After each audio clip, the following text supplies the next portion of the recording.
E se eu te dissesse que existe um lugar onde você vai depois de morrer, que não é o céu e também não é o inferno?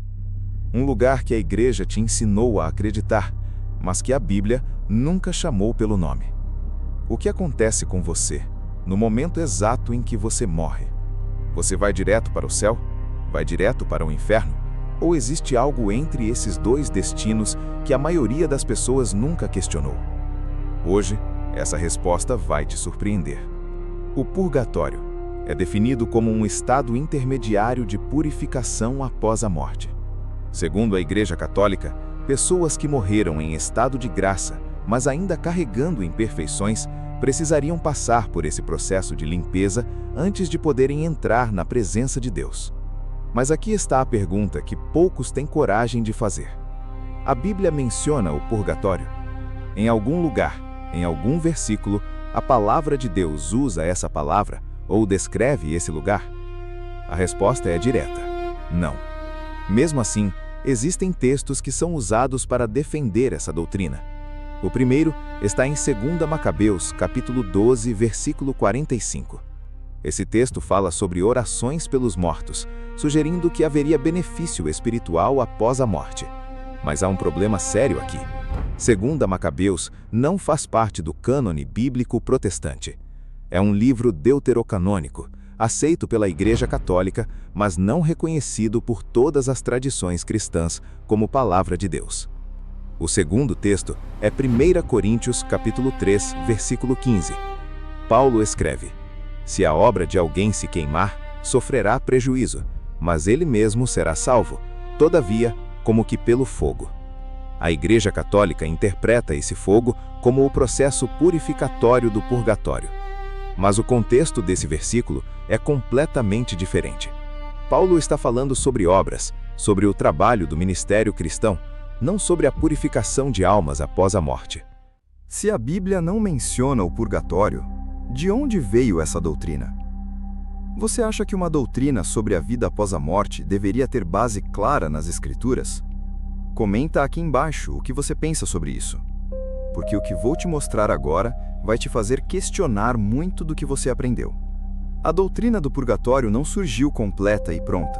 Ela foi sendo construída ao longo de séculos dentro da Igreja Católica. Na Idade Média, teólogos como Agostinho e depois Tomás de Aquino desenvolveram e aprofundaram essa ideia. Mas foi apenas no Concílio de Florença, em 1439, que o purgatório foi oficialmente definido como doutrina da Igreja. Pense nisso. Mais de 1000 anos depois de Cristo, uma doutrina sobre o que acontece depois da morte foi sendo construída por mentes humanas. Mas a grande batalha em torno do purgatório aconteceu no século XVI. Quando Martinho Lutero e os reformadores protestantes rejeitaram o purgatório como invenção humana sem base bíblica, a Igreja Católica respondeu. No Concílio de Trento, entre 1545 e 1563, o purgatório foi reafirmado e defendido como doutrina oficial. E foi nesse momento que a divisão ficou clara. De um lado, a tradição de mais de 1000 anos da Igreja. Do outro, a Bíblia, que diz, está consumado. E aqui é que tudo muda, porque a ideia de um estado intermediário após a morte não começa no Novo Testamento. Ela aparece em tradições judaicas antigas, na prática de orar pelos mortos, descrita em textos extrabíblicos. E antes disso, filósofos gregos como Platão já descreviam processos de purificação da alma após a morte. A questão que se coloca é séria. A doutrina do purgatório nasceu da Bíblia ou foi absorvida de culturas ao redor? Mas existe um conflito teológico que está no coração de tudo isso.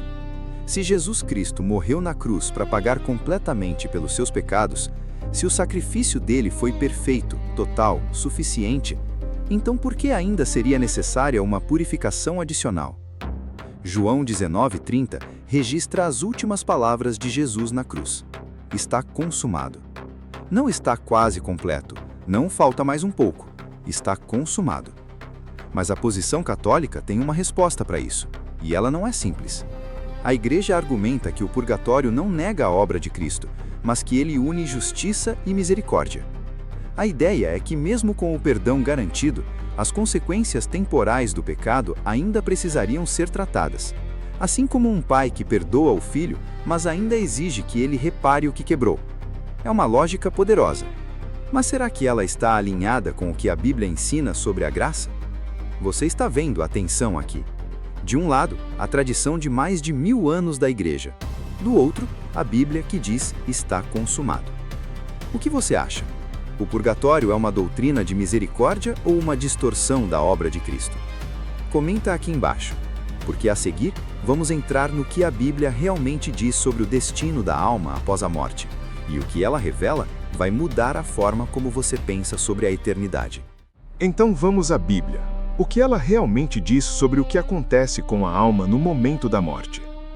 Paulo escreve em 2 Coríntios, capítulo 5, versículo 8, temos confiança e preferimos antes estar ausentes do corpo e presentes com o Senhor.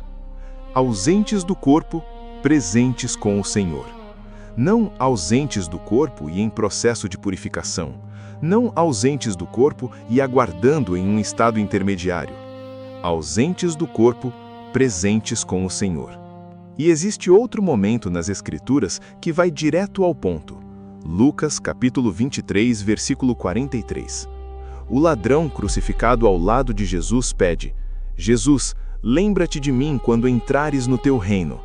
E Jesus responde: em verdade te digo que hoje estarás comigo no paraíso. Hoje, não após um período de purificação, não quando você estiver suficientemente limpo. Hoje, comigo no paraíso. Mas a teologia católica tem uma resposta para isso também, e é importante ouvi-la com honestidade. Alguns teólogos católicos argumentam que paraíso, nesse versículo, pode se referir a um estado de paz antes da entrada definitiva no céu. Outros argumentam que o ladrão pode ter sido uma exceção milagrosa, pela intervenção direta de Cristo. Mas aqui surge uma pergunta incômoda.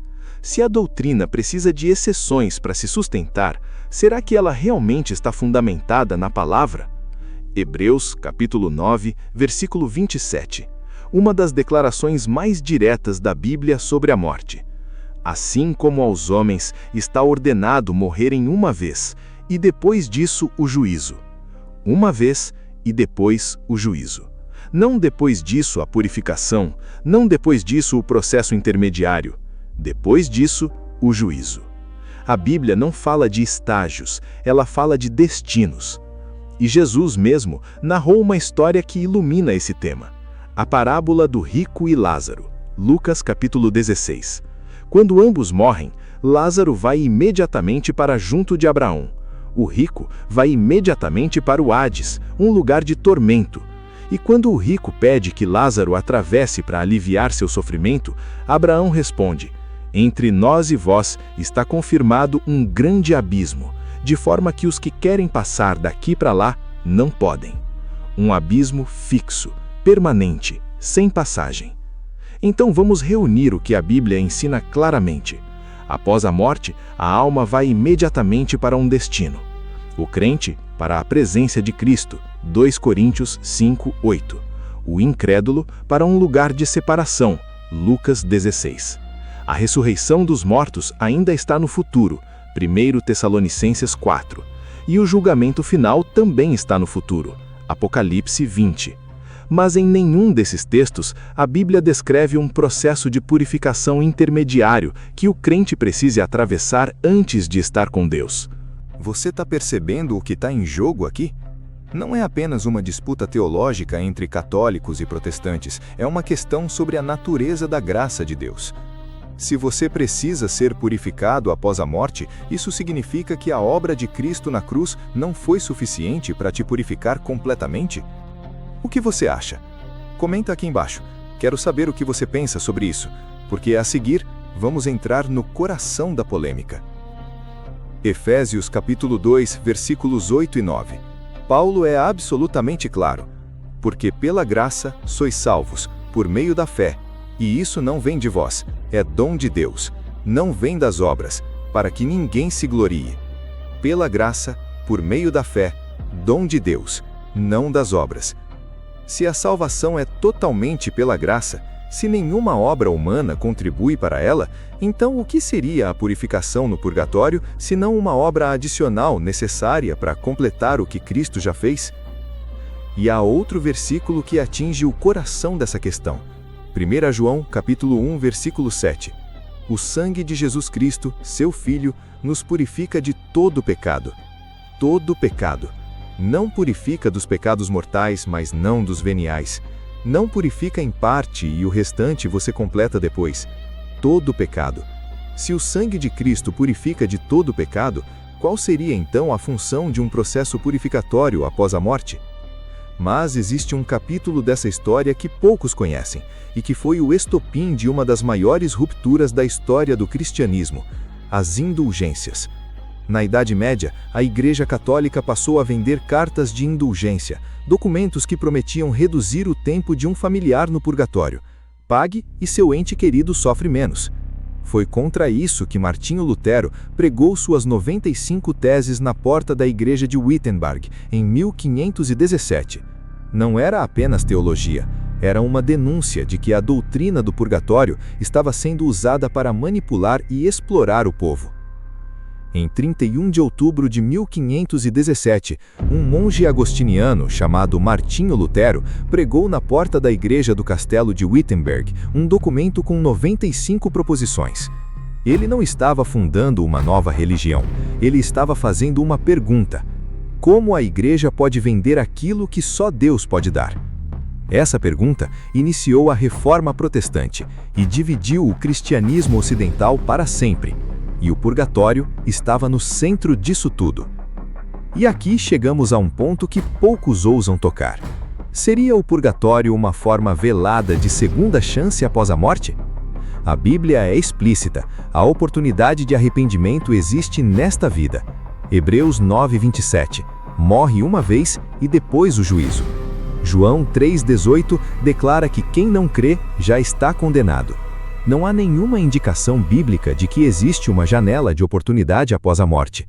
Se o purgatório é apenas para os já salvos, não resolve esse problema.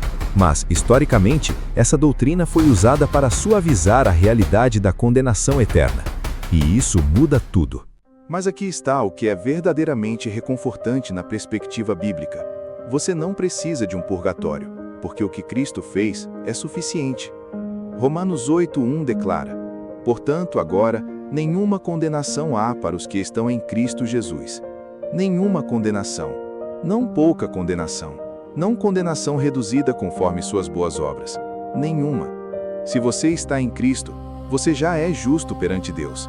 Não por mérito próprio, mas porque a justiça de Cristo foi colocada sobre você. Chegamos à metade dessa jornada. E você já tem em mãos o que a Bíblia diz claramente e o que a história revela sobre como essa doutrina foi construída. Mas ainda não terminamos, porque a seguir, vamos entrar na questão mais pesada de todas. O purgatório foi uma doutrina de misericórdia ou foi uma ferramenta de controle? E o que isso significa para você hoje? Se essa mensagem está te fazendo pensar, compartilhe esse vídeo com alguém que precisa ouvir isso. Vamos encarar essa questão diretamente. O purgatório foi criado por amor ou por poder? A resposta honesta é provavelmente as duas coisas, em momentos diferentes da história. Nos primeiros séculos, teólogos como Orígenes e Agostinho especulavam sobre estados intermediários, movidos por uma questão genuína sobre a justiça e a misericórdia de Deus. Mas na Idade Média, essa doutrina foi instrumentalizada. Ela se tornou fonte de renda, fonte de medo e fonte de controle sobre populações inteiras. E quando uma doutrina gera medo e dinheiro ao mesmo tempo, ela precisa ser examinada com muito cuidado. Pense no que essa doutrina fazia com uma pessoa comum na Idade Média. Você não sabia ler a Bíblia, não tinha acesso ao texto sagrado. Tudo o que você sabia sobre Deus vinha da igreja, e a igreja te dizia: seu pai morreu, sua mãe morreu, eles estão sofrendo agora no purgatório, mas você pode ajudá-los. Pague uma missa, compre uma indulgência, ore pelos mortos. Caso contrário, o sofrimento deles continua. Quase ninguém percebe o poder psicológico disso. Foi justamente contra esse sistema que a Reforma Protestante se levantou. O princípio central: sola fide, somente pela fé. Romanos capítulo 5, versículo 1, Tendo sido, pois, justificados pela fé, temos paz com Deus por meio de nosso Senhor Jesus Cristo. Justificados pela fé, temos paz. Não estamos em processo de justificação. Não seremos justificados após a devida purificação. Temos paz, agora, pela fé. Para os reformadores, o purgatório era o oposto do evangelho de graça. Era a crença de que a obra de Cristo não era suficiente por si mesma. João Calvino chamou o purgatório de invenção mortal de Satanás. Uma afirmação forte, mas o argumento dele era teológico, não apenas emocional. Calvino argumentava que o purgatório implicava que a expiação de Cristo era incompleta e que colocar qualquer coisa entre o crente e a presença de Deus após a morte era negar a suficiência do sacrifício de Cristo. Zwinglio, Calvino, Lutero, 3 reformadores, com diferenças entre si, mas unidos em um ponto. O purgatório contradiz o evangelho de graça. Mas a Igreja Católica não ficou sem resposta. E o argumento dela é poderoso em sua própria lógica. A Igreja argumenta que a autoridade cristã não se resume à Bíblia. Existe também a tradição sagrada e o magistério da Igreja. E que a Bíblia ela mesma não define seu próprio cânon. Foi a Igreja que discerniu quais livros pertencem às Escrituras. Portanto, rejeitar a tradição em favor da Bíblia pode ser uma contradição em termos. Esse é um debate que vai muito além do purgatório. É um debate sobre o que é autoridade em matéria de fé. Você está vendo a profundidade desse debate? Não é uma questão simples. É uma questão que divide cristãos há mais de 500 anos. E ela toca algo muito pessoal. O que acontece com as pessoas que você ama depois que elas morrem? Você acha isso justo? Comenta aqui embaixo. Porque a seguir, vamos entrar na questão mais íntima de todas. O que o purgatório revela sobre o que você acredita sobre Deus. A doutrina que você abraça sobre a vida após a morte revela o que você acredita sobre o caráter de Deus. Se você acredita no purgatório, está dizendo que Deus é tão justo que mesmo os salvos precisam de purificação adicional antes de entrar em sua presença. Se você rejeita o purgatório, está dizendo que a graça de Deus é tão completa que nenhuma impureza permanece após a fé em Cristo. Nenhuma dessas posições é insignificante. Ambas têm implicações profundas sobre quem você acredita que Deus é. Isaías capítulo 64, versículo 6, declara algo perturbador. Todos nós somos como o imundo, e todas as nossas justiças são como trapos de imundícia. Trapos de imundícia. Isso significa que nenhuma purificação humana, nenhum esforço pós-morte, nenhum sofrimento no purgatório poderia nos tornar dignos da presença de Deus. Porque a questão não é quanto você sofreu. A questão é quanto Cristo sofreu por você. E ele sofreu tudo. Paulo escreveu Filipenses quando estava preso, aguardando possível execução. E o que ele disse sobre a morte é revelador. Filipenses capítulo 1, versículo 23, tenho o desejo de partir e estar com Cristo, o que é incomparavelmente melhor. Partir e estar com Cristo. Paulo não disse partir e aguardar purificação. Não disse partir e esperar o processo se completar. Partir e estar com Cristo. Incomparavelmente melhor. Para Paulo, a morte não era uma etapa dolorosa. Era uma passagem direta para a presença de quem ele amava. E é aqui que chegamos ao coração do Evangelho. Não existe um Deus que te salva e depois te manda para um lugar de sofrimento para completar o que ele mesmo não conseguiu. O Deus da Bíblia é o Deus que é suficiente. Suficiente para perdoar, suficiente para purificar, suficiente para apresentar. Judas capítulo 24 declara: a aquele que é poderoso para vos guardar de tropeçar e para vos apresentar sem mácula e com grande alegria diante de sua glória. Sem mácula, com grande alegria, não com algumas manchas remanescentes. Sem mácula, diante da glória de Deus. Mas existe uma questão que precisa ser colocada com honestidade. O purgatório ainda é ensinado hoje? Sim. Pela Igreja Católica, o purgatório continua sendo doutrina oficial. O Catecismo da Igreja Católica de 1992 afirma claramente Aqueles que morrem em graça de Deus, mas ainda imperfeitos, são purificados após a morte antes de entrar no céu. E mais de 1 bilhão de católicos no mundo acreditam nisso hoje. Isso não é uma questão do passado, é uma questão que divide cristãos neste exato momento. E existe uma prática ligada ao purgatório que afeta diretamente pessoas comuns: a oração pelos mortos. Muitas pessoas, de diversas tradições, oram por seus entes queridos falecidos. É isso bíblico. A Bíblia não proíbe expressamente orar pelos mortos, mas também não instrui os crentes a fazerem isso. O que ela instrui é confiar os mortos à justiça e misericórdia de Deus. Deuteronômio 29:29 lembra: as coisas secretas pertencem ao Senhor nosso Deus. O destino dos mortos está nas mãos de Deus, não nas nossas orações. Chegamos a um ponto decisivo. Você já viu os argumentos dos dois lados. Você já viu o que a história revela. Você já viu o que a Bíblia declara. E agora vem a pergunta que este vídeo inteiro foi construído para fazer: o purgatório existe ou ele é a maior esperança que o ser humano inventou para fugir da realidade do juízo eterno? O que você faria com essa resposta? Comenta aqui embaixo, porque nos próximos minutos vamos chegar à conclusão, e ela vai exigir algo de você. Existe uma pergunta que toda doutrina sobre a vida após a morte precisa responder. Não para os teólogos, não para os concílios, para você. Se você morresse hoje, você entraria na presença de Deus imediatamente? Ou você precisaria de algo mais? Essa pergunta não é filosófica. Ela é a pergunta mais urgente que existe. E a resposta que você dá a ela revela tudo o que você acredita sobre Cristo. A Bíblia não te deixa sem resposta. Romanos capítulo 5, versículo 1. Tendo sido justificados pela fé, temos paz com Deus por meio de nosso Senhor Jesus Cristo. Temos paz. Não teremos paz. Após a purificação, não teremos paz quando merecermos. Temos paz. Agora, a justificação pela fé não é um processo, é um veredito. Um veredito proferido por Deus, baseado não no que você fez, mas no que Cristo fez em seu lugar. Mas aqui é importante fazer uma distinção bíblica fundamental. A Bíblia fala sobre crescimento espiritual nesta vida.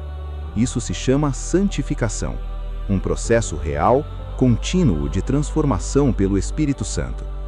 2 Coríntios 3:18 fala sobre sermos transformados de glória em glória. Mas essa transformação acontece nesta vida, não após a morte. A morte não é uma oportunidade de crescimento espiritual. Ela é o ponto final da jornada terrena.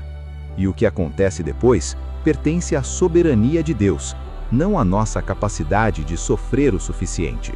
Mas existe um versículo que os defensores do purgatório citam com frequência, e ele precisa ser tratado com seriedade. Apocalipse capítulo 21, versículo 27. Não entrará nela coisa alguma impura. Isso parece confirmar que uma purificação seria necessária antes de entrar no céu. Mas o contexto completo do versículo revela algo diferente. Ele está falando sobre quem terá acesso à Nova Jerusalém, não sobre um processo de purificação intermediário. A purificação não acontece na entrada, ela aconteceu na cruz. Chegamos ao argumento final. E ele é simples, devastadoramente simples. Se o purgatório existe, então Cristo mentiu quando disse está consumado. Ou não disse o suficiente, ou não fez o suficiente. Mas a Bíblia é unânime. Cristo é o Cordeiro de Deus que tira o pecado do mundo. João capítulo 1, versículo 29. Cristo nos redimiu da maldição da lei. Gálatas 3:13. Cristo, por uma só oferta, aperfeiçoou para sempre os que são santificados. Hebreus capítulo 10, versículo 14. Uma só oferta, para sempre, aperfeiçoou. Não existe nada a acrescentar. Então, o que isso significa para você praticamente? Significa que se você está em Cristo, você não precisa viver com o peso do medo sobre o que acontece depois que você morrer. Não existe uma fila de purificação esperando por você. Não existe um processo doloroso antes de entrar na presença de Deus. Existe um pai que disse: "Meu filho, você está limpo. Entre." Não por mérito seu, mas porque alguém pagou o preço por você. E esse alguém disse: "Está consumado." Mas existe um lado desta verdade que não pode ser ignorado. Se não existe purgatório, se não existe segunda chance após a morte, se o julgamento vem imediatamente após a morte, então o que acontece com quem morre sem Cristo? A Bíblia não suaviza essa resposta. João 3,36 declara: "Quem crê no Filho tem a vida eterna, mas quem não obedece ao Filho não verá a vida, mas a ira de Deus sobre ele permanece." Permanece. Não permanece até ser purificado. Permanece. Então o que você faz com tudo isso agora? Se você é católico, este vídeo não foi feito para te atacar. Foi feito para te convidar a examinar o que você crê, à luz da palavra. Se você é protestante, este vídeo não foi feito para te dar razão automaticamente. Foi feito para te lembrar que a graça que você diz crer deve produzir urgência em você pelo próximo que ainda não conhece a Cristo. E se você ainda não tomou uma decisão sobre Cristo, este é o momento. Não existe purgatório esperando por você do outro lado. Existe um veredito, e o veredito depende do que você faz com Cristo hoje. E existe um versículo que resume tudo o que este vídeo tentou dizer. João capítulo 5, versículo 24. As próprias palavras de Jesus. Em verdade vos digo: quem ouve a minha palavra e crê naquele que me enviou, tem a vida eterna, e não entrará em condenação, mas passou da morte para a vida. Tem, presente. Não entrará, futuro garantido. Passou, já aconteceu, da morte para a vida, sem purgatório no caminho. Mas antes do final, deixe uma pergunta que vai ficar com você. Se o purgatório não existe, por que a ideia dele é tão atraente? Por que a ideia de que há uma segunda chance, de que o amor de Deus nos dá mais tempo, de que o sofrimento pode limpar o que ficou, ressoa tão profundamente na alma humana? Talvez porque, no fundo, todo ser humano sabe que não é suficiente por si mesmo. E essa consciência não é fraqueza, é o ponto de partida da graça. Antes de terminar, quero te fazer um pedido. Este vídeo tocou em algo que você nunca tinha pensado antes? Comenta aqui embaixo o que ficou na sua mente. Você concorda com a posição bíblica apresentada? Você tem dúvidas, objeções? Escreve nos comentários. Esse canal existe para isso, para criar conversas que importam. E se você conhece alguém que está passando por um luto, que perdeu alguém que amava e está se perguntando onde essa pessoa está agora, compartilhe esse vídeo com ela. Pode ser exatamente o que ela precisa ouvir. Então, terminamos onde começamos.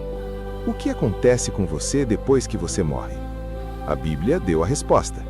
Não existe um lugar entre o céu e o inferno esperando por você.